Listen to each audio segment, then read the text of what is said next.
you're falling into a typical bull market. And the bull market, as we've discussed before, shakes off as many longs as they can. And this is one of those shake-off points.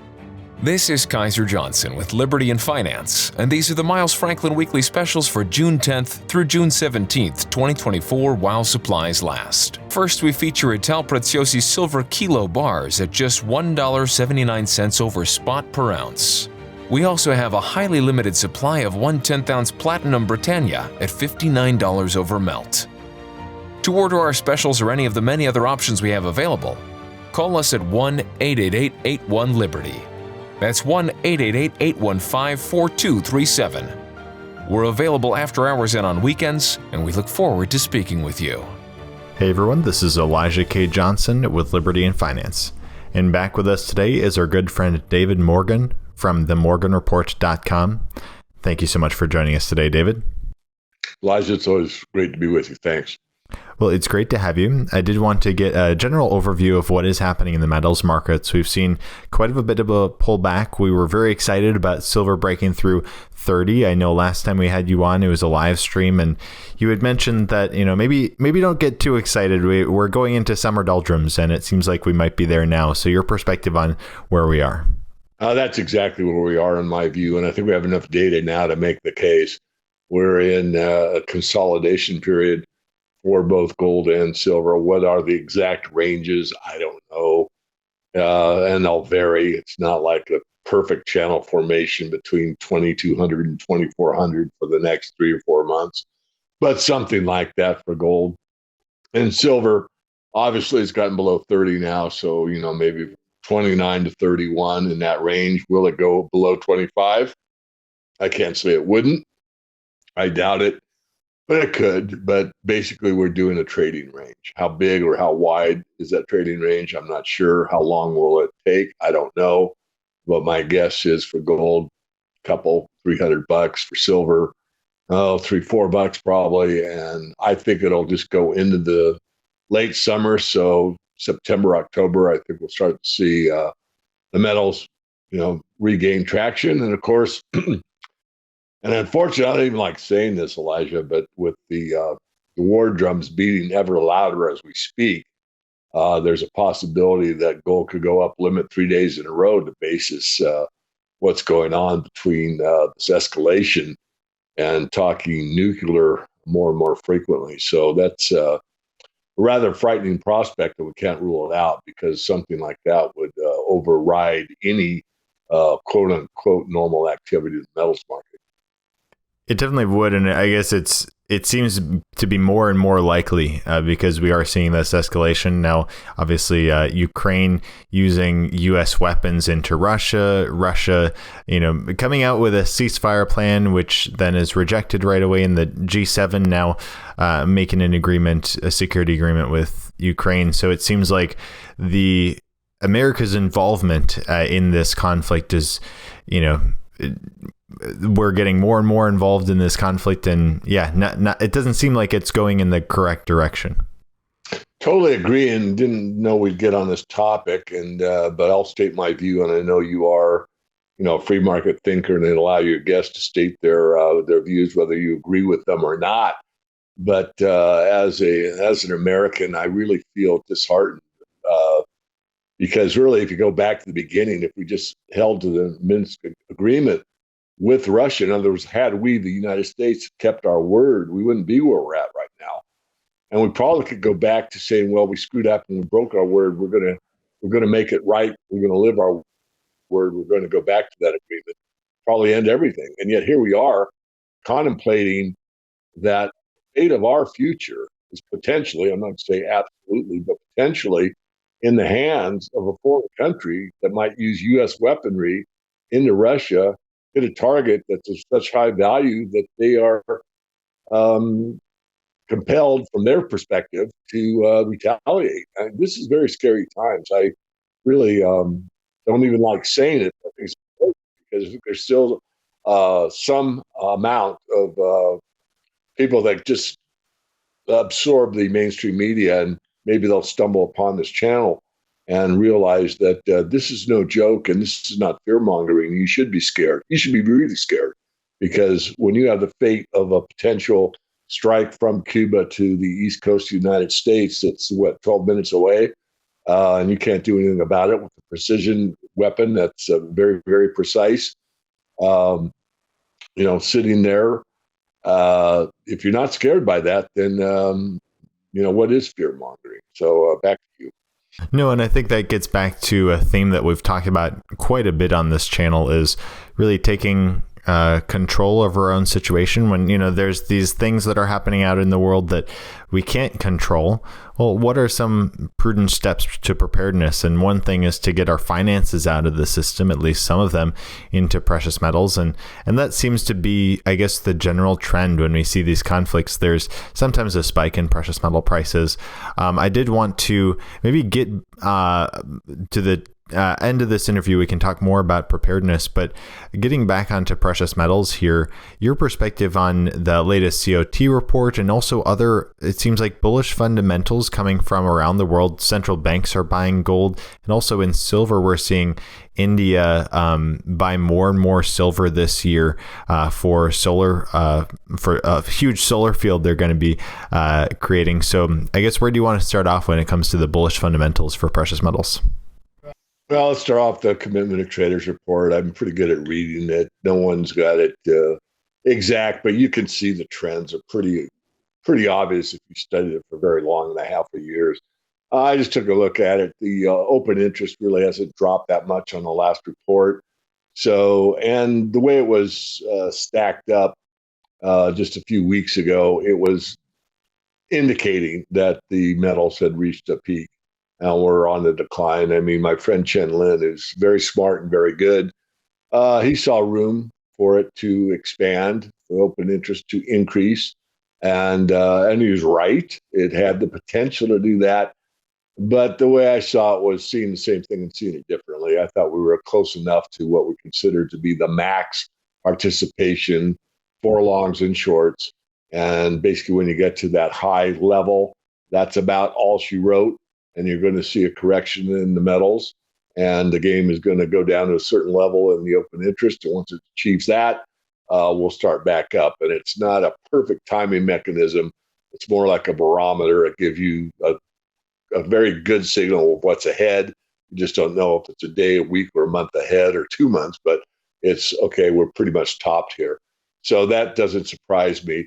As far as the fundamentals go, it's a very interesting market because the fundamentals, as you well know, and your viewers know, we are at a point where fundamentals continue to get better and better, not only from the reasons to own gold, as we just outlined, but the fact that the central banks are leading the way and indicating that the smart money or smartest money is and has been moving into gold in a very deliberate manner.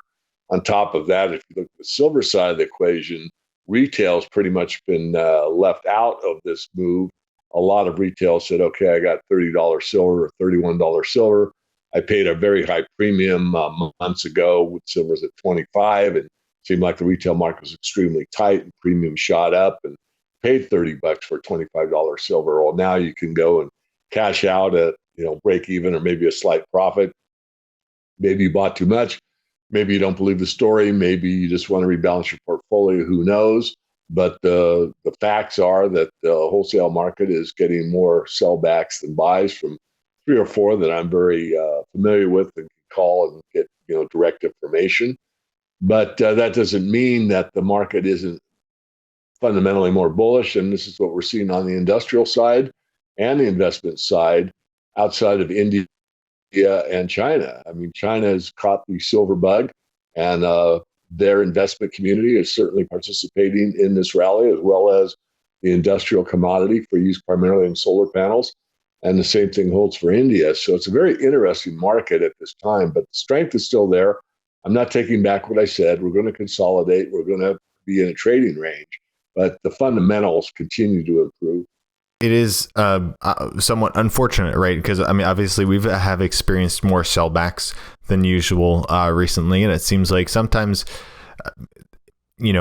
if we're seeing the central banks buying silver, and we're seeing certain wealthy individuals buying silver, but the retail investor is not positioning themselves on the right side of this, I guess what do you say to people who are looking at $30 silver or close to $30 silver right now and contemplating selling back?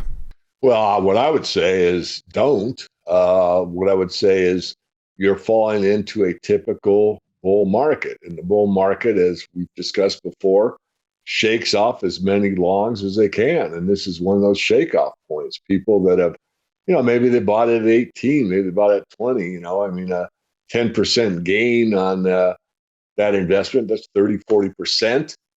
And again, a lot of people, and what I've seen, and of course I've been around a long time, but it's just my own personal experience. Once they learn the truth about how the monetary system works and what a scam it really is, where a few get to dictate the money power over the many, I've seen it many times where they kind of overdo it. They get it, they understand it, they verify it, they've educated themselves, and it is the truth. And it is a very unfortunate situation. And I'm gonna make it right for what I can control. That's me and my personal finances. So, all my available cash, I'm moving into gold, whatever. And that's an extreme example, but a lot of people do go overboard. And, when I put out the 10 rules of silver investing, which could apply to gold investing, you could apply it to other investments, actually, in some cases. But the idea is to take a long-term view, dollar cost average. And then I said in that rules, I forget which rule it is, but something like too much of a good thing is too much of a good thing.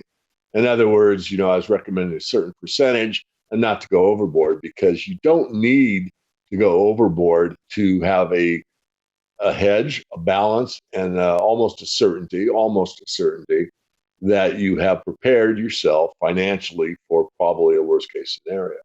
And that was my, principled approach to try and help everyone that was a new or a seasoned investor in the precious metals, because, like the amount of nutrients or vitamins or whatever, there's kind of the precise amount, so many milligrams on a certain medicine, perhaps. So I'm just giving the idea that you don't need to do too much. But I find over and over that that's the case. And that's why these people feel a lot of pressure when the market moves against them they can hardly wait to break even and sell out. And rather than sell out and get to a portion that's an amount that they're comfortable with, they will sell out the whole thing and forget about it. Then the market moves up $10 against them, or they would have made double their money from 20 to 40, for example.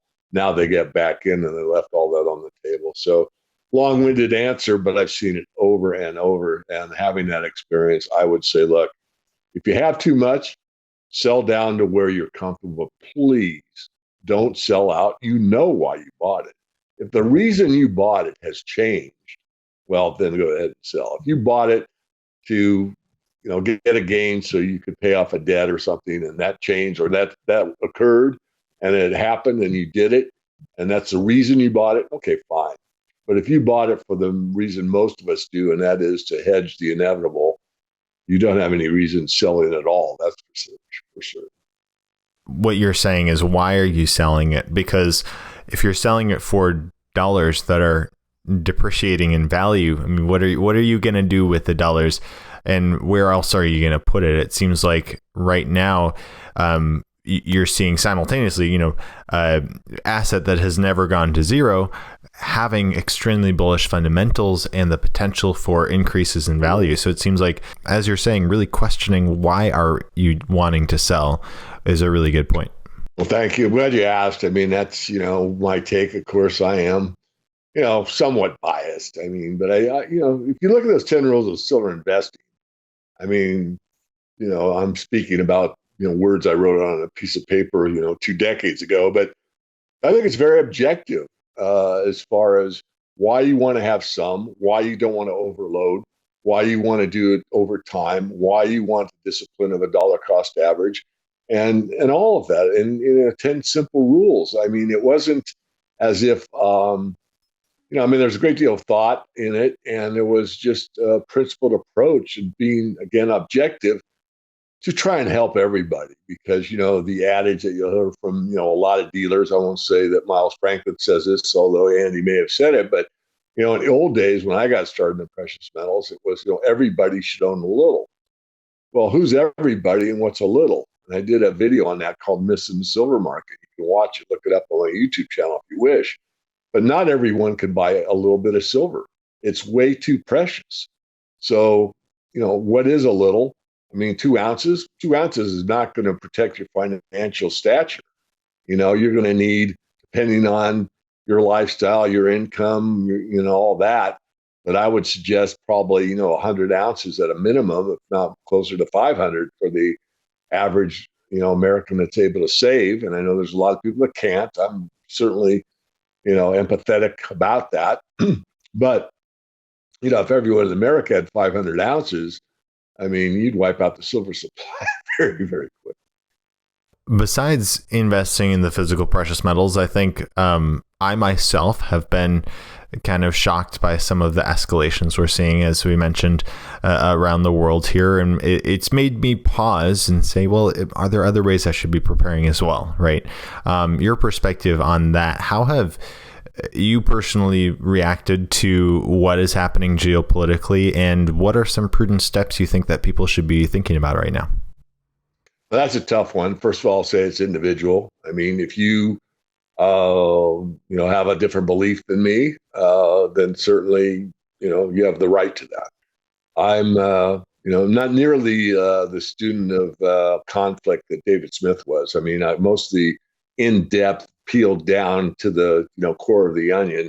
I mean, David did that. He studied, every conflict from, I don't know what, Genghis Khan on. I mean, he really did have a good mind in history and spent a lot of time in that arena. I have not.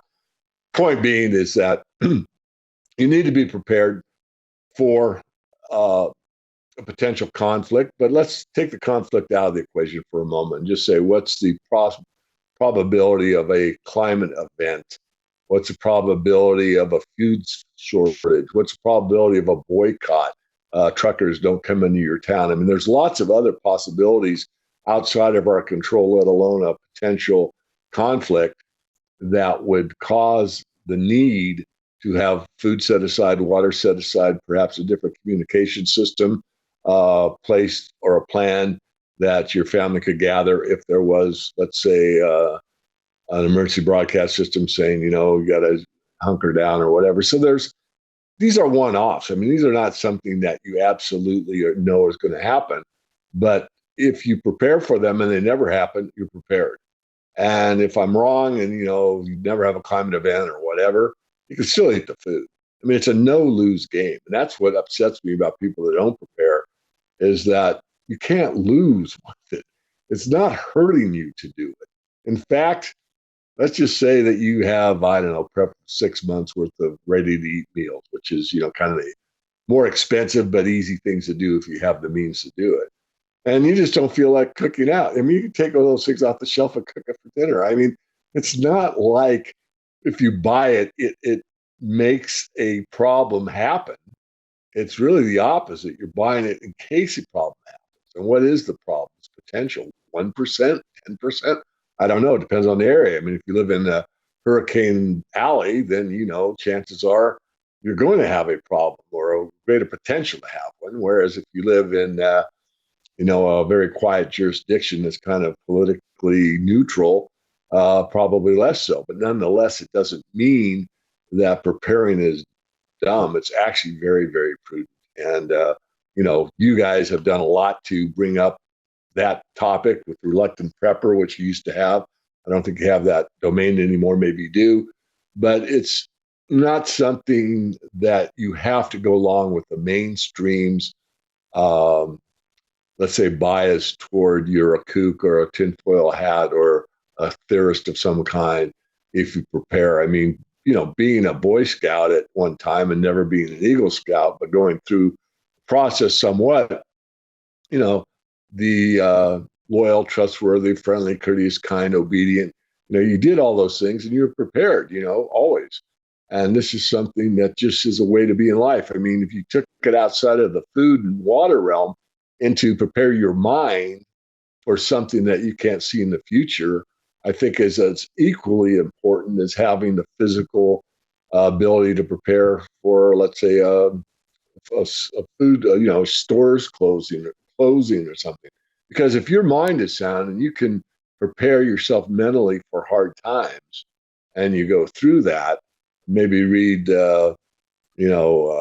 different books, Man's Search for Meaning. There's several others, diaries and all this. But regardless, that's a part of it too, Elijah, is that you can prepare for, the potential that lies ahead. I mean, so many books in the Bible look at that same situation where, people are tested for one reason or another, for reasons they don't even understand. And yet, because they have faith and because they have a sound mind, they're able to get through the storm, so to speak. I think that last point, of spiritual preparedness is very probably the most important, right? At the end of the day, we really appreciate your time today, David. Before we let you go, if our viewers are interested in learning more of the financial topics and also the preparedness topics you cover, they can go to themorganreport.com. Can you share with the viewers what they'll find there? Yeah, there's several things. There's a blog for free. If you go to the About page, there is a movie that's called The Four Horsemen. I suggest everybody watch if you haven't seen it. And I'd just like to do a shout out to myself. It's the documentary I'm working on. We're making great progress this summer. I think we'll probably have all of our interviews accomplished by September, October. And then I'm not the producer, but James Yeager, who's made several films, will be editing, and I don't know if that's a 3-month, 6-month, or a year process. I'm imagining it's at least 3 months, but hopefully we'll have that film ready in 2025, hopefully first quarter or second, and feeling real good. So saying all that, go to silversunrise.tv, take a look at the trailers that we have. We'll be putting some new ones up soon. And if you have some ideas about who you would like to see interviewed in this documentary, get on the mailing list, send us an email. Not guaranteed we'll take your suggestion, but we'd like to hear about it. So that's silversunrise.tv. Perfect. We'll put a link in the description of this video here. I think I watched some of the trailers there, and I think I'm really excited to see the final product. So really appreciate you coming on to David. Thank you so much, and God bless. God bless you. Thank you. This is Kaiser Johnson with Liberty and Finance, and these are the Miles Franklin Weekly Specials for June 10th through June 17th, 2024, while supplies last. First, we feature Ital Preziosi Silver Kilo Bars at just $1.79 over spot per ounce. We also have a highly limited supply of 1 10th-ounce Platinum Britannia at $59 over melt. To order our specials or any of the many other options we have available, call us at 1-888-81-LIBERTY. That's 1-888-815-4237. We're available after hours and on weekends, and we look forward to speaking with you.